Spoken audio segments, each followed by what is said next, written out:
বড় সংখ্যার বিয়োগ। প্রিয় বন্ধুরা, এই পর্বে আমরা বড় সংখ্যার বিয়োগ শিখব। 642 বিয়োগ 368। প্রথমে আমরা সংখ্যা দুটিকে এভাবে লিখব। এবার আমরা এককের ঘরের দিকে লক্ষ্য করি। আমরা দেখছি 2 থেকে 8 বড়, কাজেই 2 থেকে 8 বিয়োগ করা যায় না।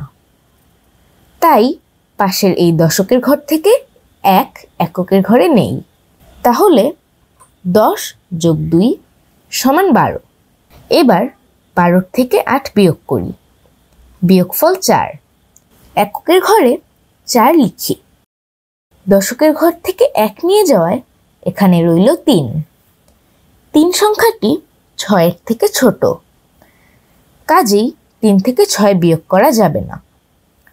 ফলে আমরা শতকের অঙ্ক থেকে 1 শতক দশকের ঘরে আনি। দশকের ঘরে হলো 10 যোগ 3 13। 13 থেকে 6 বিয়োগ করে আমরা পাই 7। আমরা এই ঘরে 7 লিখি। এবার শতকের ঘরের পালা। এই ঘরে রইল 5। 5 থেকে 3 বিয়োগ করে আমরা পাই 2। এই ঘরে 2 লিখি। সুতরাং 642 বিয়োগ 368 সমান 274।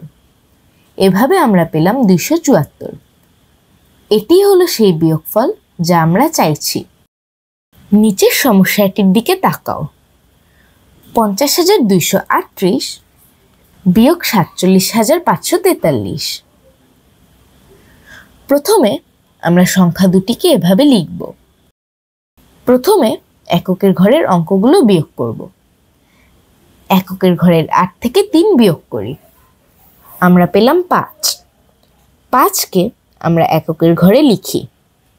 দশকের ঘরের 3 4 এর চেয়ে ছোট, কাজেই আমরা শতকের ঘরের অঙ্ক থেকে এই ঘরের জন্য 1 আনি। তাই দশকের ঘরে হলো 10 যোগ 3 13। 13 বিয়োগ 4 সমান 9। দশকের ঘরে 9 লিখি। শতকের ঘরে রইল 1। 1 5 এর চেয়ে ছোট, কাজেই আমরা হাজারের ঘর থেকে 1 আনি। কিন্তু এখানে হাজারের ঘরে রয়েছে 0, কাজেই আমরা অযুতের ঘর থেকে 1 হাজারের ঘরে আনি। 1 অযুত সমান 10,000। 10,000 থেকে 1,000 আমরা শতকের ঘরে আনি।